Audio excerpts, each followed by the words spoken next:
everyone, and welcome to CPP Live Feed, this time on a Tuesday night.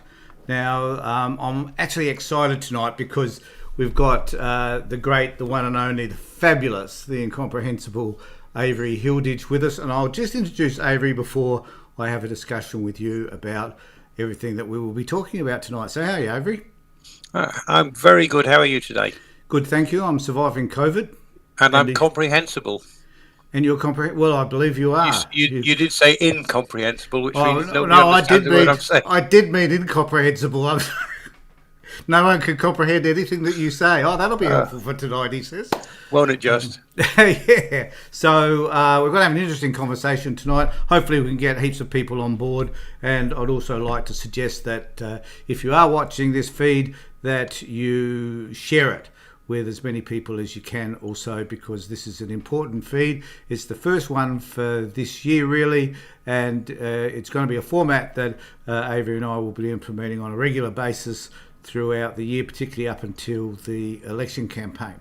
So one of the issues that we've talked about in our executive for quite some time is the fact that we have a terrible child protection minister in Rachel Sanderson. Tonight, what we plan to do is to be able to talk to you about how terrible she is and how ineffectual she is. And I just need to say that this is not about talking about Rachel Sanderson as if she's a bad person. I don't want people to think that at all. I've met Rachel. She's quite a pleasant individual.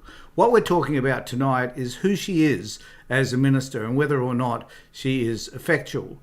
Now, a person can be the nicest person under the sun, but really crap at what they do. And Rachel is a person who's a really nice person, but she's crap at what she does. And one of the things that I think concerns most of us at the Child Protection Party is that her ineffectualness means that the rate of children that are being removed here in South Australia is the highest rate ever. And that we've got and Avery and I are going to talk about this in a moment. We had the Nyland report, which was introduced in 2016, and since that's come out, the government has been quite ineffectual in the way that they've managed that and the implementations that they've put in place.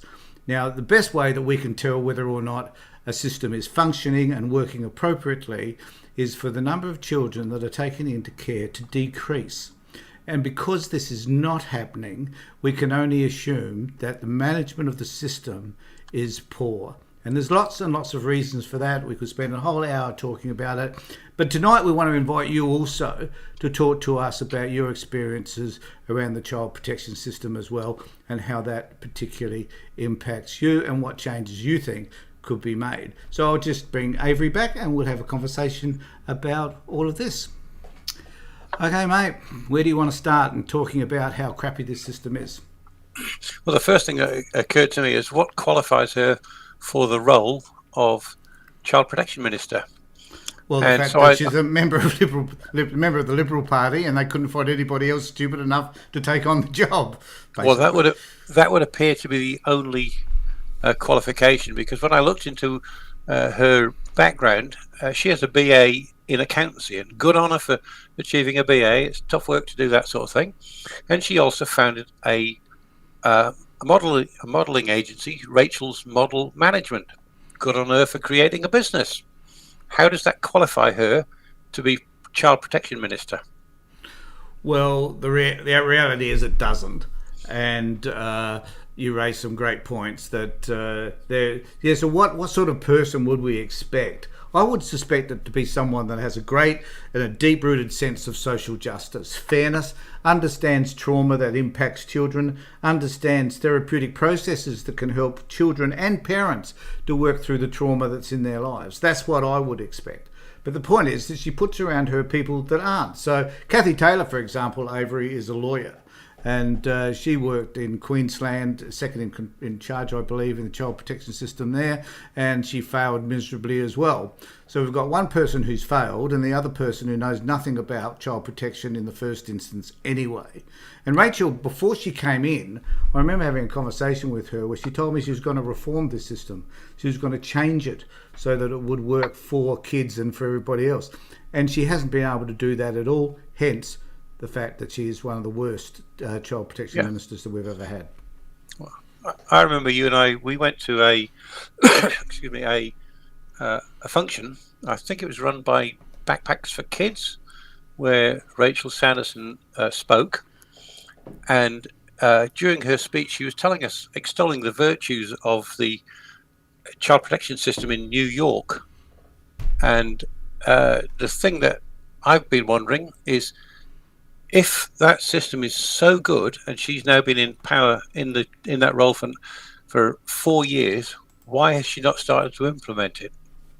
Yeah, and because the reality, I think, is that firstly, she doesn't understand the nuances of child protection system. Now, the strange thing about that is that one would expect there to be a range of people that would sit around Rachel who would be able to inform her about the way the system should change. We had an Ireland report, we've had the Leighton report, we've had the Mulligan report, we've had so many bloody reports telling them that the system is dysfunctional, and yet they have not been able to find a way to repair it.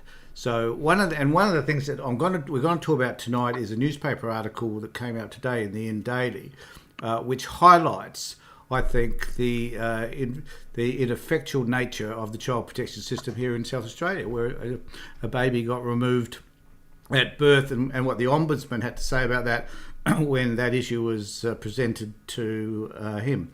So you've got some stats, though, I think, that are interesting. We've got to go through some of those. Yeah, I do.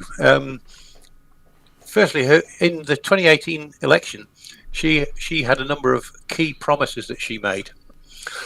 She promised to reduce the number of children in state care, but the number has increased every month since March 2018, rising to 4,129 in November 2019, and as of the 31st of October 2021, it was up to 4,688.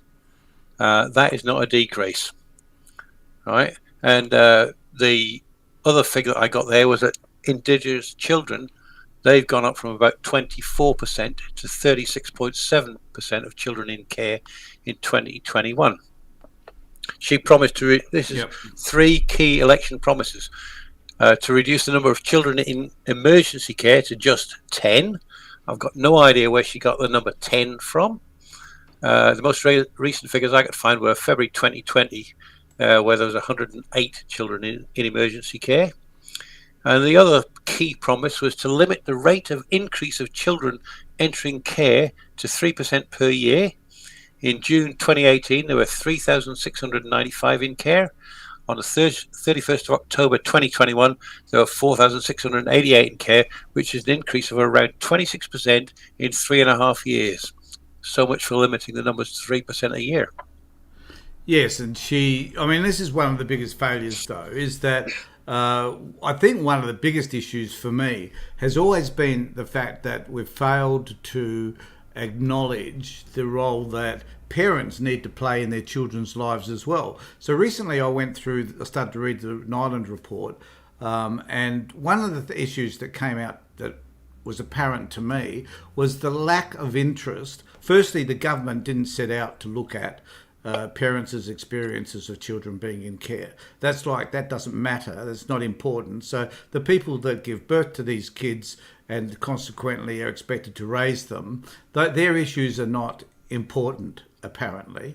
But how the system should kind of rethink itself in a way seems to be the most paramount importance. Remember that this came out of the Shane McCall case, so it was really about they were compelled to have an inquiry because they've employed a pedophile to work within their department.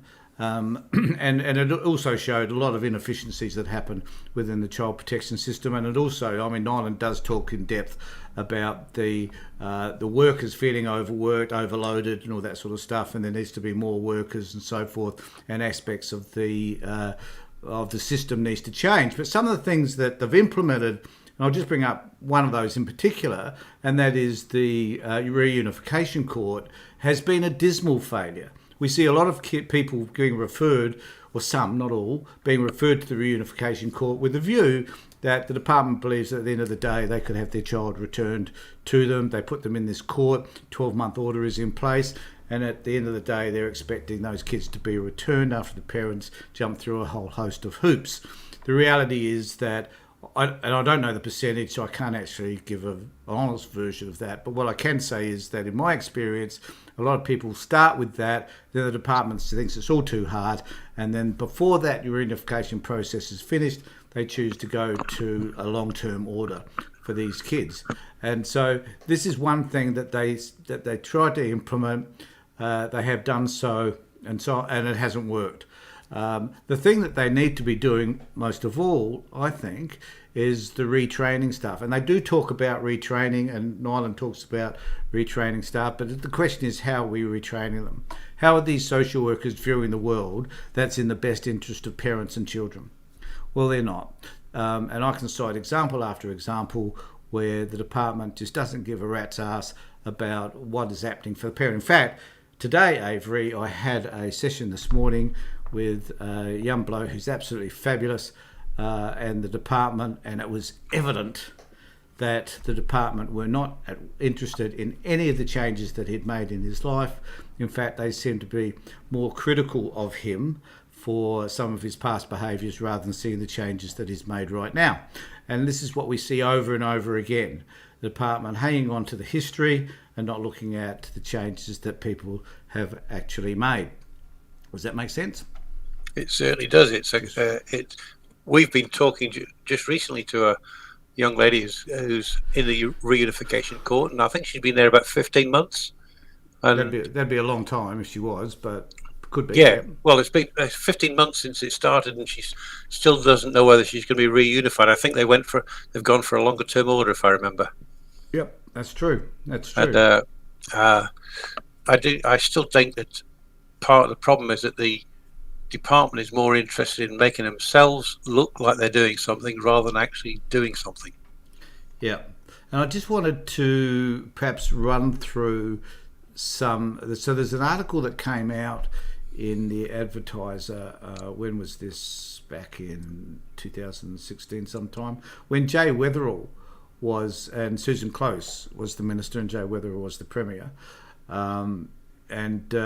I just wanted to read some of this stuff in this article, and we'll sort of evaluate whether or not they've been able to actually implement some of this stuff. Yep. So here we have new ways to report. So this is one of the things they were looking at changing. New ways to report suspected abuse and neglect of children, funding to better train social workers. Now, that funding to better train social workers has been damn ineffectual, because my experience is that social workers aren't working any better than they used to. There's been no improvement in the type of service that they offer, and as I experienced today when talking to a social worker, she had no understanding of domestic violence. She just talked about patriarchy to the poor bloke who had no idea what the hell she was talking about in the first place. Carers and the centrepiece of the state government's full response to the report. Premier J. World has promised the new Child Protection Department will focus on early support for at-risk families and take action based on the best evidence in the field. Well, they haven't been effective in dealing with the issues around early intervention. We know that the first 2,000 days of a child's life are the most important, and that, or first 1,000 days actually, are the most important. But there's nothing to indicate that the department is out there helping young families in order to deal with the issues that sit in their lives that's going to impact kids. There is zilch. They've tried certain things like CFAN and other things, but they've all been a miserable failure. Either they haven't spent enough money on it. So what they've done in effect is they've given lip service to the report, done some things that the report has suggested, but then haven't followed them through sufficiently enough for them to be effective. So it grew to a second recommendations in principle, but has ruled out 4, and I can't remember what the 4 was that it's ruled out. Has prompted, the Royal Commission was prompted by the crimes of former government carer Shane McCullough, as we mentioned. The task of reform ahead is significant. It certainly is. And I reckon the other thing too is that Jay Weatherill was probably the better. Well, he wasn't the minister, Susan Close was, but he at least had his hand on the pulse, I reckon, to some extent, and he definitely wanted changes. He's now working, I think, in WA working around the child protection system or looking after kids and stuff. So he's doing some good work. So I think he was genuine, and he certainly had the background and experience to be able to implement this. But the other thing too that you mentioned to me the other day that I thought was interesting, Avery, was the fact that there used to be so Susan Close had education and child protection system, and Rachel Sanderson's only got the one. Yeah, and she can't be effective in that either. A key measure will be a child. Oh, this is the other thing. A key measure will be a trial of a new child safety pathway to bring together other government agencies such as health, housing, and education. I haven't seen any of that. I don't know what in the hell they're talking about. To help child protection department to assess reports of suspected abuse or neglect. So here we are again. This is interesting because Avery, here we are again focusing on the reporting of suspected abuse. So it's about. So you've got to inflate the numbers. So if you're going to continually look for ways by which you can report abuse, which should be reported, so I'm not disputing that, but if you're looking for ways to continually to inflate that, as opposed to working with the families to help them to manage whatever's happening in their lives so that kids are treated better and more effectively, then you're going to be the numbers are going to inflate. You're going to be working towards removing more kids. If that is our goal, I want to remove as many kids as I can, so I'm enhancing the reporting systems that are required, which are pretty terrible anyway, because the child abuse report line has thousands and thousands of reports coming through, and they can't handle most of them anyway, and a lot of people slip through the cracks as it is. So, heaven only knows what this system would be like. What would the system be like, Avery, if every child that was reported, and there's a large percentage that they don't go through because a lot of the reports are spurious and they're meaningless and so forth, and there's no need for an investigation. But for those that do get through that system, if there are social workers and others that decided to remove these kids, these figures would be really inflated. The 4,500 would probably be about 9,000 kids. But the other problem that they have, of course, is they haven't got the places for them. Yeah. Unless they start to build these resi care centres. Yeah. And we've got our views on that as well. There is I'm just quickly looking for it. Just bear with me a second. A number that I saw today when I was preparing for this live feed was to do with Carl, which is one thing that Rachel Sanderson has achieved, is that in 2016-17, the average wait time, if somebody called Carl, was 42 minutes and 22 seconds. Last year it was 10 minutes and 46 seconds, which is a significant improvement. I mean, my daughter-in-law is a mandatory reporter, and I remember her telling me a couple of years ago about having to call Carl and then spending about 55 minutes on the phone, and then before anybody picked up the call. So there's been a slight improvement there. Well, I'm glad. I'm glad to hear that there's. Yeah. The other thing that I saw to do with call centres and e-call reports was in 2019-20, there was 102,830 either phone calls into Carl or the electronic version, the e-call. In October 21, there was 8,000. Up to October 21, there was 8,771. Now, I wonder how much of that is to do with COVID, and what of that might be due to more efficient processes and practices implemented by Rachel Sanderson. Myself, I put my money on COVID being the reason. Yeah, so I would think that would probably be the governing factor there. I just wanted to highlight this is a classic reporting in this article I was looking at, and it is where Mr. Marshall said the Premier had promised fundamental. Remember, Marshall was in the opposition. Fundamental culture change. Listen to this, culture change. They don't even understand the culture's crap, but they're not prepared to investigate exactly how to change it. I don't think in child protection as far back as 2004, but had failed to deliver. That had chance after chance, recommendations, hundreds of them over the years. He said this government has had 14 and a half years to deal with these various problems with the child protection system in this state. The only way that we're going to fix child protection in Australia is to change the government. Well, they did. And what has happened? And it's got worse. It has got more toxic. Under Marshall, it's got worse with a minister that doesn't know what she's friggin' well doing. Yeah.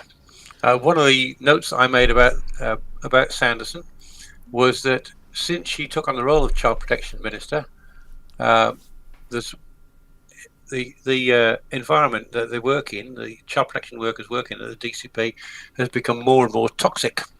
The way that Lauren Novak, the advertiser reporter, put it was there's an apparent culture of fear in there. The child protection workers, they appear to be frightened to report egregious incidents like that young girl that we heard about early last year who was raped and got pregnant as and if I remember, she also had an abortion. She was in resi care, and the first Minister Sanderson or Kathy Taylor knew about it was when the media went and asked them about it.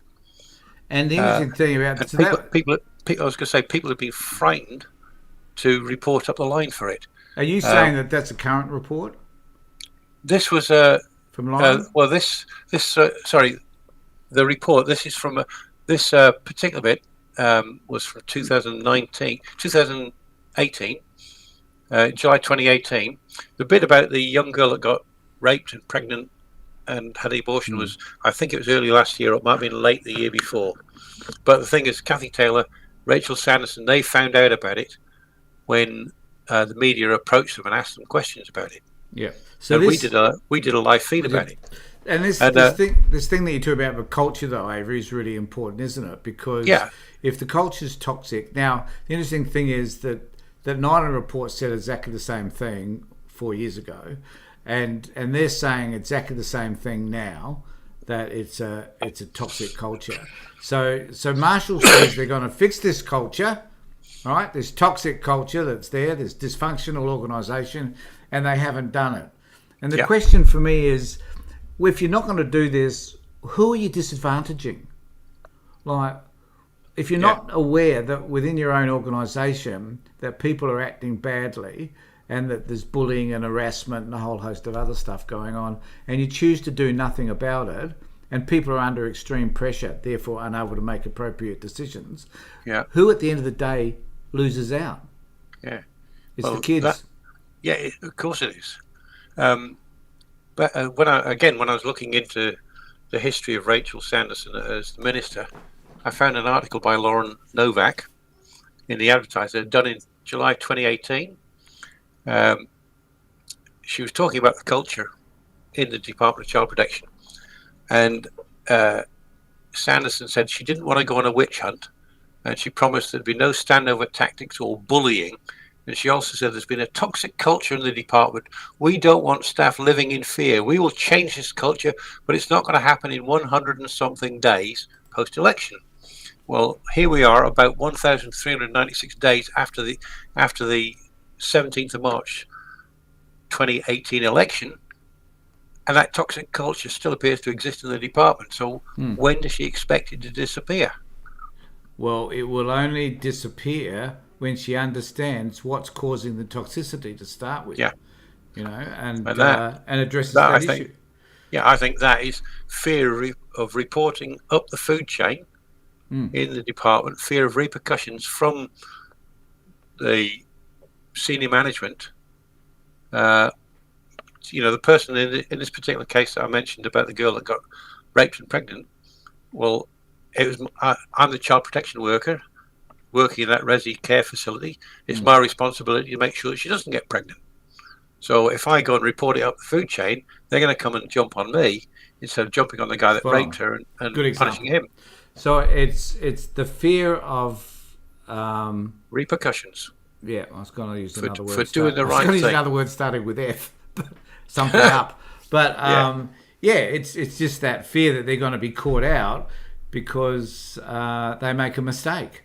Yeah. You know, and they make the biggest mistakes they make every single day is removing a child when that was unnecessary, and they could have worked with the family in order to keep that child together with their biological family. I mean, it's a catastrophe, and the problem is that not enough people, I think, Avery, are cognitive of the fact that there are thousands and thousands of children throughout South Australia who are traumatised by, and certainly in some cases by what happens within the family home, domestic violence, drug use and so on, but also by the trauma of being removed from their biological family. Yeah, every day. We've spoken with people when we ask the kids what they want to be with mum or dad, or mum and dad, whatever the case may be. Yeah. And the department does not take into account their wishes. Yeah. And I just want to mention before we move on that if you are watching us on YouTube, could you please subscribe and like and ring the bell? And if you're watching this on Facebook, if you could go to YouTube and do the same, would be greatly appreciated.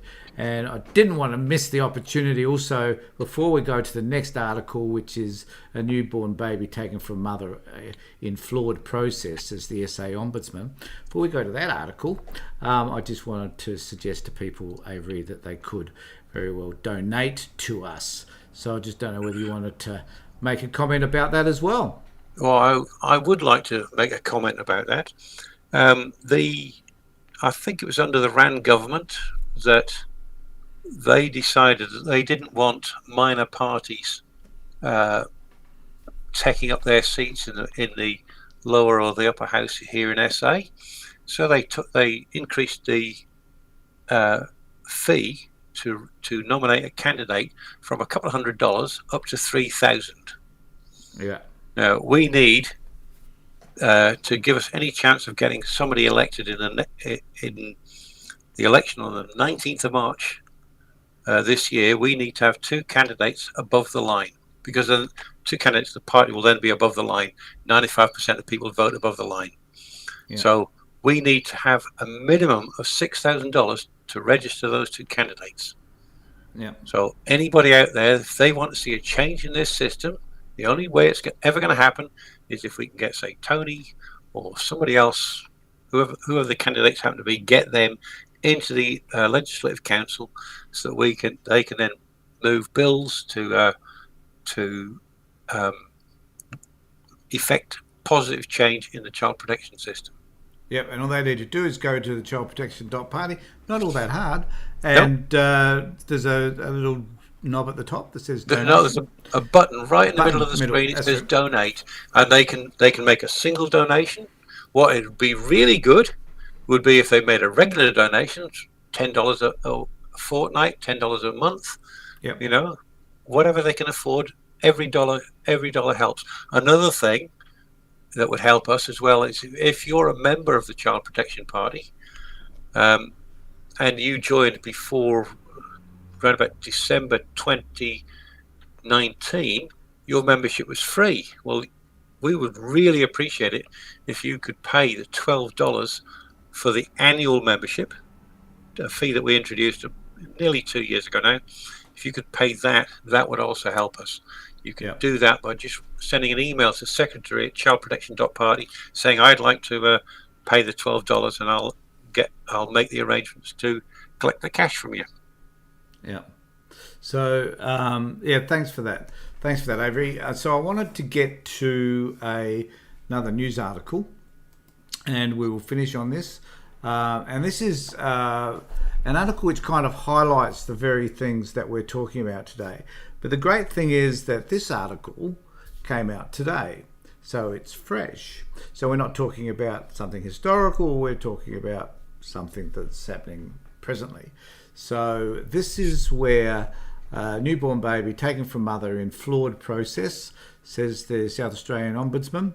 South Australian Child Protection Authorities pressured a mother to hand over. So I'll read most of this article, and then Avery and I will talk about it on the other side.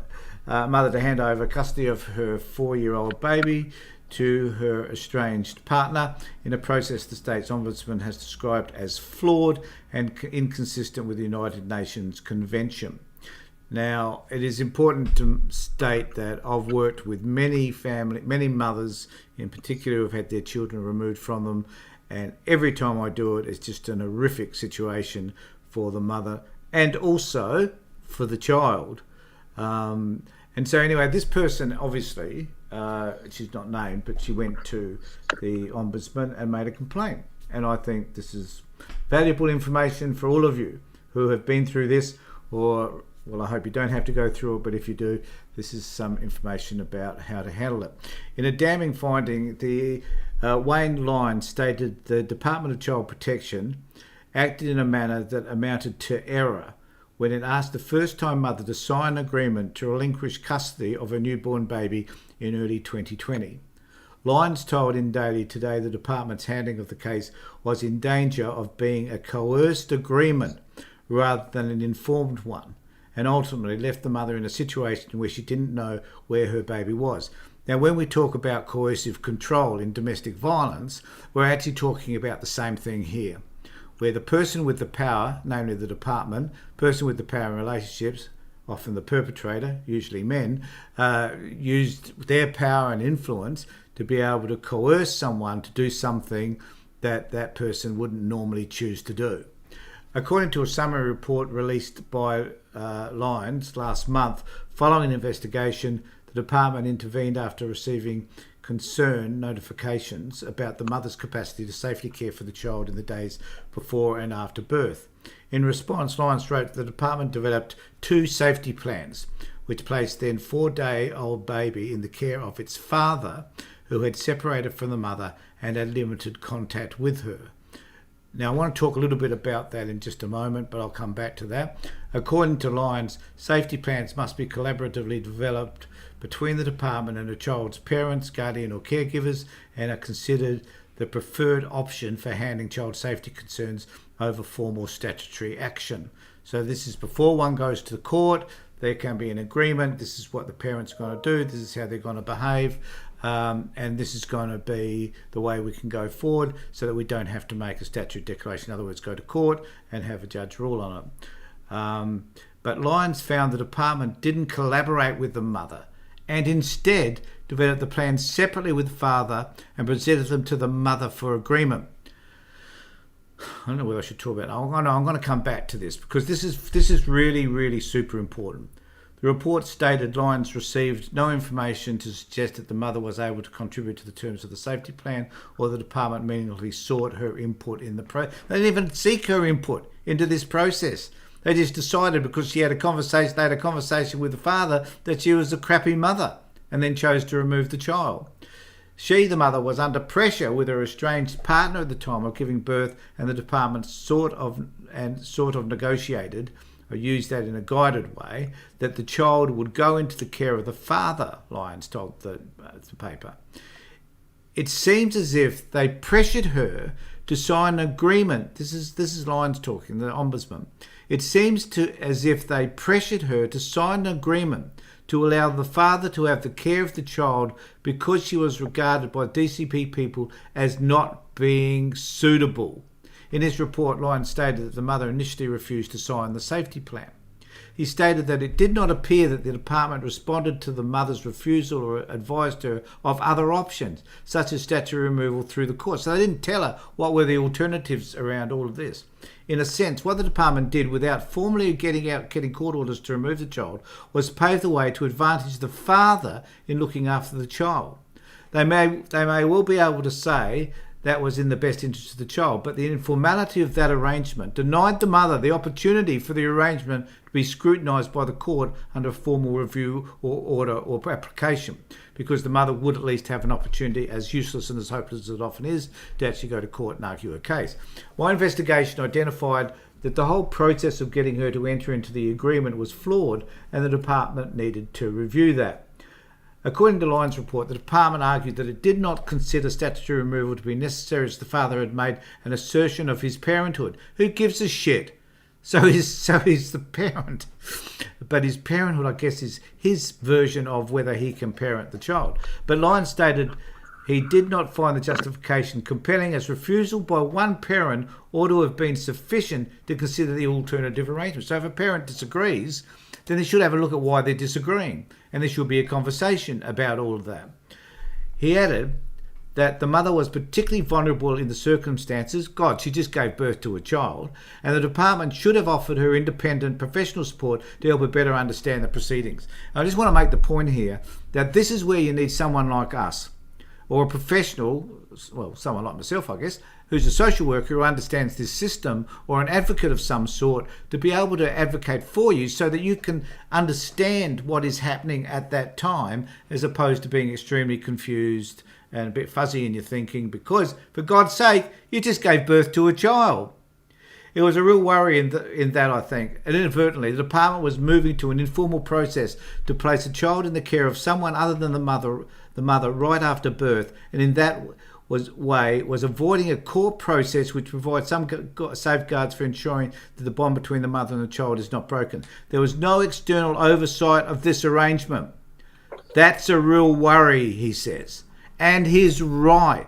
We experience that all the time. What he is talking about here, someone independent, is saying that this system is stuffed because the social workers act badly. He goes on later to say he wrote the department also acted in a manner that was inconsistent with the United Nations Conventions on the Rights of the Child, which stipulate that children must not be separated from their parents, except where competent authorities, subject to judicial review, determine that doing so is in the child's best interest.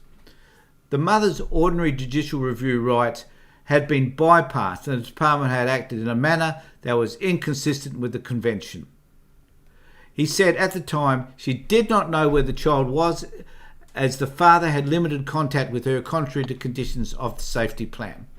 Now, I'm just wondering whether I'll just say the last bit is, when it's a fully informed and supported process, I think it's quite worthwhile, but there is a danger that safety plans can be a substitute for a more formal safeguard of a court order. Now, I want to go back to an aspect of this which really does concern me, and that is, let's assume for a moment, and I don't know whether this is the case here, but let's assume that the father of this child was abusive or used some sort of coercive control, or was a controlling prick, basically. So he was able to somehow, and I've seen this happen 1,000 times. It doesn't necessarily happen all the time, because I know there are men that would argue that the department seems to have it in for them. But some of the time, men in these sort of situations, and don't have a go at me, people, for gender bias or whatever. It's just the facts. You know, often it's men. End of story.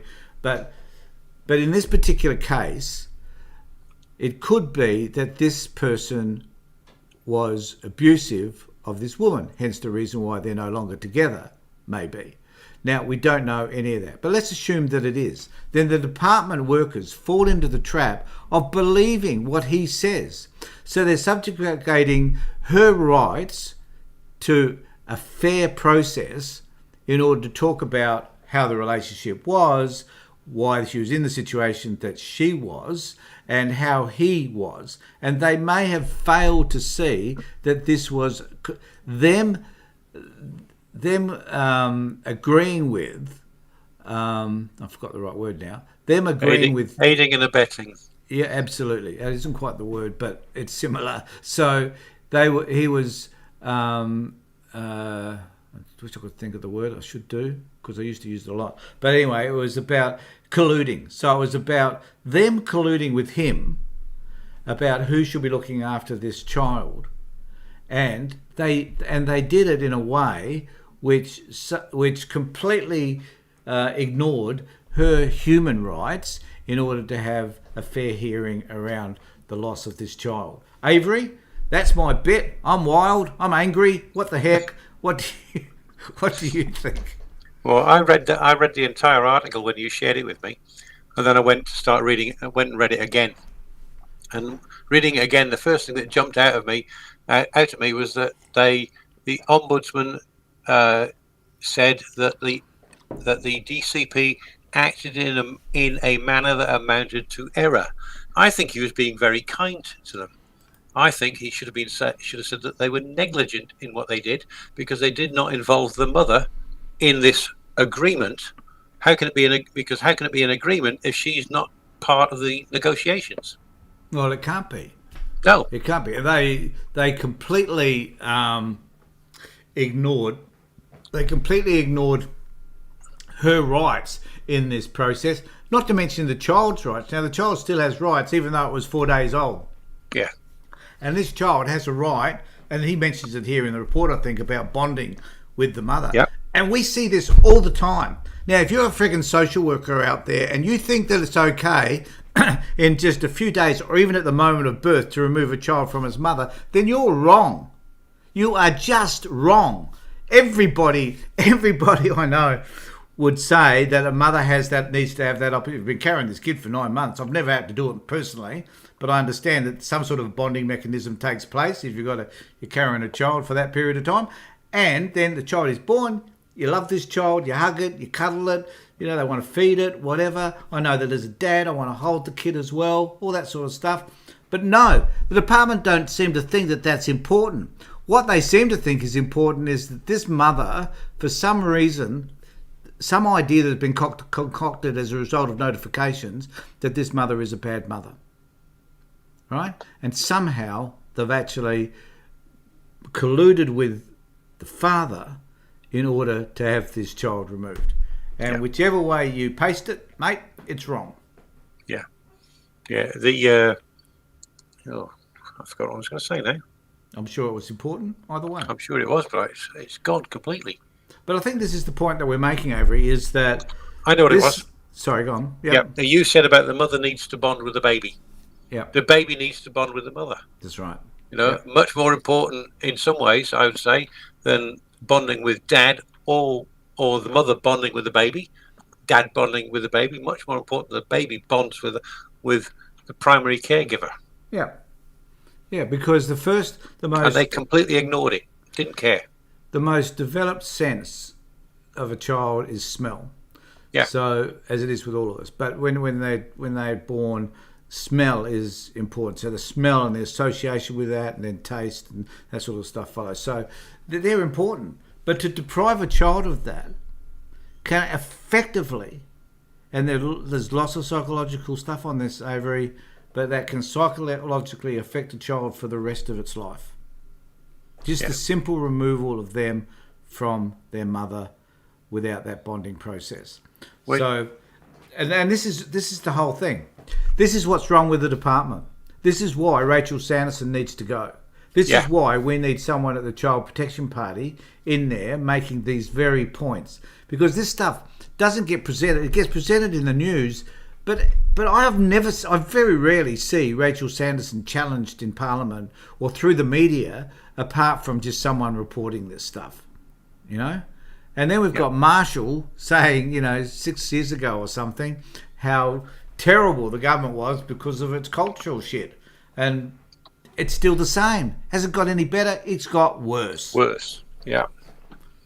Yeah. So I feel like I'm exhausted now after talking about all of that.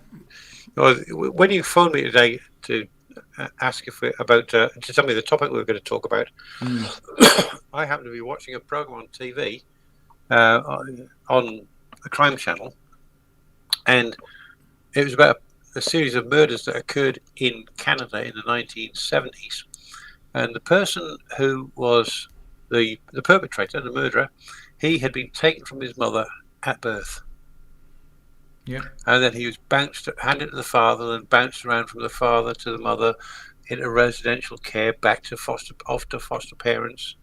He spent his first 18 years, he didn't know where he was, and he ended up getting a death sentence.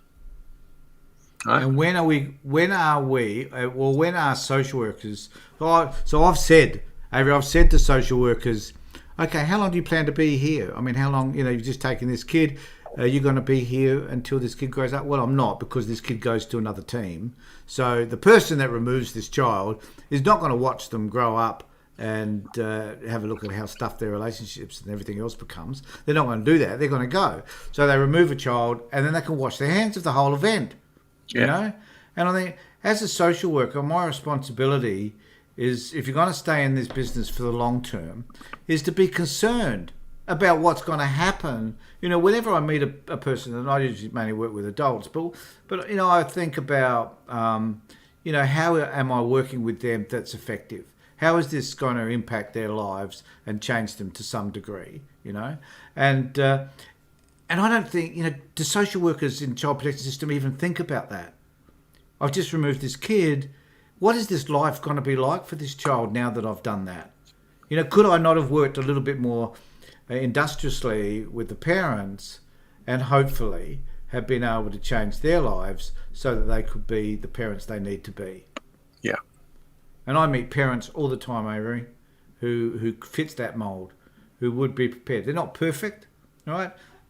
Fucking, I shouldn't be swearing, but the bloody social workers are not far from perfect.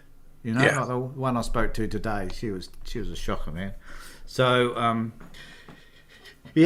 so there we go. So what is it? So what's our next plan, Avery? What are we going to talk about next week or the next few days? I'll see what I can come up with. See if we can find more stuff about why Rachel Sanderson is such a bad minister, why she is the worst child protection minister we've ever had in this state. Yeah. I'm sure I didn't have much trouble finding this stuff. I'm sure I can find more. And I think that Ross was on board. So there's some people have said some stuff. Yeah, I didn't get the captions come up and the comments come up on mine for some reason. Oh, right. Robin referred to them as child traffickers. Well, I guess that's a bit harsh, but I guess that's what that appears to be, doesn't it? Well, we did do a video about the child protection department being child traffickers. Traffickers, yep, that is true. Even we are harsh. What can I say? Yeah. They go out of the way. It's not unwarranted. They go out of their way. So Simon Screws, good to see you, Simon. They go out of their way to make hell for those youth workers trying to report and do the right thing. The family courts are corrupt. The family courts are part of the problem as well. We know that because they don't understand child protection. They pass it over to child protection system in each state to deal with it. If you type up the social workers on media, you'll find they have been drug users or more. Well, CG Camp, I'm not. I've been a social worker for over 30 years, so I don't think that's necessarily true. And most of the social workers I know aren't. But incompetent, many of them are. Right, Avery, thanks for that. Great chat. We've been going for 48 minutes, which ain't too bad. And a lot longer than I thought.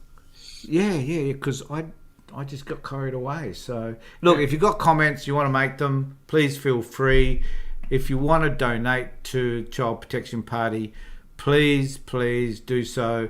Because, you know, the interesting thing here, Avery, is that if people want us to make a difference for them, for their kids, to be argued differently, to bring up their issues in court, to do whatever it is that we need to do, then they need, in South Australia, they need to vote for us, and in other states, they need to become a member so that the branches in other states can get their membership up so they can get registration. You know, and you and I know it takes a fair bit of work, and you need a good group of people behind you, but you don't need all that many people. You know, 4 or 5 people behind you driving, it's all that you need.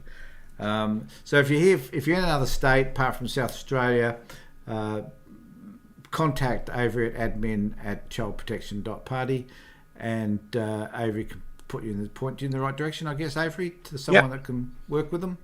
I just remember something about donations as well. Yep. All donations up to a maximum of $1,600 are tax deductible. Right. So if somebody out there wants to donate $1,600, you can deduct that from your tax in July. Well, we only need if they want to donate $10, they can deduct it from their tax in July. Yeah. So, and you know, it's uncomfortable for me to often ask for money from people because that's just not who I am. But when it comes to the child protection system, and what we're planning to do and the impact we'll make if we have representatives in Parliament, I'm afraid money is the only way that it's going to happen, really, Yep. as sad as it is. Definitely. All right, mate. Thanks very much for being with us. And Thank you. thank everybody for joining us today. It's been great being with you. If you've got any questions you'd like to ask us further, please put them in the comments section. Avery and I will get back to you. And the other thing too I'd just like to say to everybody is with COVID being as it is, look after yourself, your loved ones. Just make sure that you're safe.